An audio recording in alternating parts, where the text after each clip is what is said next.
Hey everyone, welcome to Live Well, the channel where we unlock the secrets to attraction and help you find love. Today we will reveal the top 10 things women do that easily seduce men. This is about understanding the subtle dynamics of attraction and using that knowledge to create powerful connections. These insights are backed by real-life stories and expert advice, so stay tuned. Are you ready to unlock a whole new level of magnetism? Let's get started. First one is walk-away strategy. Have you ever been in a conversation that was just starting to get good, but you had to leave? Believe it or not, that's a powerful tool in the art of seduction. When you interrupt a conversation that's flowing, especially when it's going well, you create an open loop in the other person's mind. They're left wanting more, wondering what else you might have said. It's like reading a captivating book, only to find the last few pages missing. This strategy is particularly effective because it plays on a man's natural desire for completion. We're hardwired to crave closure, and when we don't get it, we can't help but fixate on it. It's like a puzzle begging to be solved. The key here is to make sure the conversation is actually engaging before you make your exit. You don't want to leave him mid-sentence while he's telling you about his stamp collection, but if you can sense that there's a spark, that the energy is high and the connection is building, that's your cue to gracefully bow out. Trust me, he'll be counting down the minutes until he can see you again and finish what you started. Let's discuss the second one. Most people try to find common ground when they're getting to know someone new. They shy away from expressing strong opinions for fear of rocking the boat. But here's the thing, playing it safe can actually make you forgettable. Men are drawn to passion. They're attracted to women who have a fire in their belly, who aren't afraid to speak their minds and stand up for what they believe in. Think about it. Would you rather have a bland conversation about the weather, or a lively debate about something you're both passionate about? If he says something you disagree with, don't just nod and smile politely. Engage with him, challenge his perspective, and show him that you're not afraid to think for yourself. The key here is to express your opinions with conviction, but also with respect. Trust me, a woman who can hold her own in a debate is far more interesting than one who simply agrees with everything she hears. This third one is very important. We've all been there. You meet someone you're attracted to, and you find yourself hanging on their every word, eager to validate everything they say. But here's the thing, being overly agreeable can actually work against you. If you shower a man with praise and validation before he's done anything to earn it, you're essentially taking away the challenge. And men, let's be honest, love a good chase. They're wired to pursue, to work for your attention and affection. So how do you create that challenge? By mastering the art of the I'm listening, but I'm not impressed vibe. Maintain good eye contact, listen attentively to what he has to say, but don't be afraid to offer a playful smirk or a slightly raised eyebrow if he's trying a little too hard to impress you. The key is to keep him guessing, to make him work a little harder to win you over. Trust me, the harder he has to work for your attention, the more he'll value it when he finally gets it. What is on number 4? Timing, my friends, is everything, especially when it comes to matters of the heart. You've probably heard the saying, leave them wanting more, and let me tell you, it's not just a cliche. It's a fundamental principle of attraction. Think about your favorite TV shows. What makes you eagerly anticipate the next episode? It's that cliffhanger ending, that unresolved tension that leaves you craving resolution. The same principle applies to your interactions with men. If you want to keep him thinking about you, to make him eager to see you again, you need to master the art of the well-timed exit. This means ending your conversations and interactions while the energy is still high, while you're both laughing, flirting, and enjoying each other's company.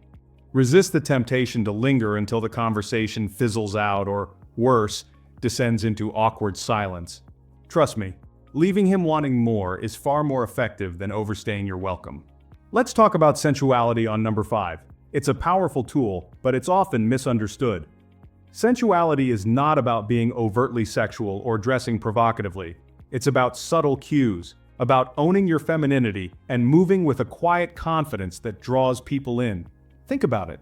A gentle touch to the arm during a conversation, a slow, deliberate twirl of your hair, the way you catch his eye across a crowded room and hold his gaze for a beat longer than necessary. These are all subtle yet incredibly powerful ways to convey sensuality without saying a word. The key here is to be deliberate, to move with intention. Don't be afraid to take up space, to own your body and move with a grace that commands attention. A woman who is comfortable in her own skin is incredibly alluring. Next, 6th one is silent confidence. In a world obsessed with filling every silence with noise, there's a certain power in mastering the art of the pause. Silence, when used strategically, can be incredibly alluring. It creates tension, anticipation, and a sense of mystery that draws people in. Think about it. A woman who is comfortable with silence, who doesn't feel the need to fill every moment with chatter, conveys a certain level of confidence and self-assurance that is incredibly attractive. She's not afraid to let the silence hang, to allow the other person to fill the space. This isn't about being aloof or uninterested, it's about understanding the power of non-verbal communication. A well-placed pause, a moment of silence where you hold his gaze, can speak volumes more than words ever could. It's in these moments of quiet intensity that true connection is often forged. We're often told that strength is about putting on a brave face, about never letting our guard down. But here's the thing. True strength lies in embracing our vulnerability. And that, my friends, is incredibly attractive. When you allow yourself to be vulnerable with someone, when you let them see your authentic self, imperfections and all, you create a deeper level of connection than you ever could through superficial conversation. Vulnerability is about letting down your guard gradually, revealing different layers of yourself as you get to know someone better. It could be something as simple as sharing a personal story, admitting a fear or insecurity, or simply being honest about how you're feeling. These moments of vulnerability create a sense of intimacy and trust that lays the foundation for a deeper, more meaningful connection. On number 8 is compliment. Everyone loves a good compliment. It's a powerful way to make someone feel good, to boost their ego and make them feel seen. But when it comes to attraction, the most effective compliments are those that come with a side of challenge. A generic compliment like "you're so funny" or "you're so smart" might be appreciated, but it doesn't really leave a lasting impression. It's surface-level flattery that's easily forgotten. A challenging compliment, on the other hand, is one that acknowledges a positive quality while also pushing the recipient to live up to that quality. For example, instead of saying "you're so smart," you might say something like, "You're one of the most intelligent people I've met. Tell me more about this theory of yours." Do you see the difference? The first compliment is simply a statement of fact. The second compliment is an invitation to engage on a deeper level, to prove that he's worthy of the praise.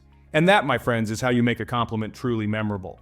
Second last, the most important element is importance of touch. We are wired for touch. It's a fundamental human need that plays a crucial role in our emotional and physical well-being.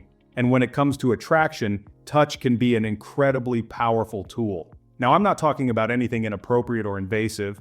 I'm talking about the subtle, yet electric power of a well-placed touch. A light touch on the arm during a conversation, a playful brush of the hand when you're laughing at a joke, a lingering hug, hello, or goodbye. These seemingly insignificant moments of physical contact can create a powerful sense of connection and intimacy. They release oxytocin, the cuddle hormone, which promotes feelings of trust and bonding. The key here is to be respectful of personal boundaries and to pay attention to his body language. If he leans in, if he lingers in the touch, it's a clear sign that he's enjoying the connection. Let's have a look on last one.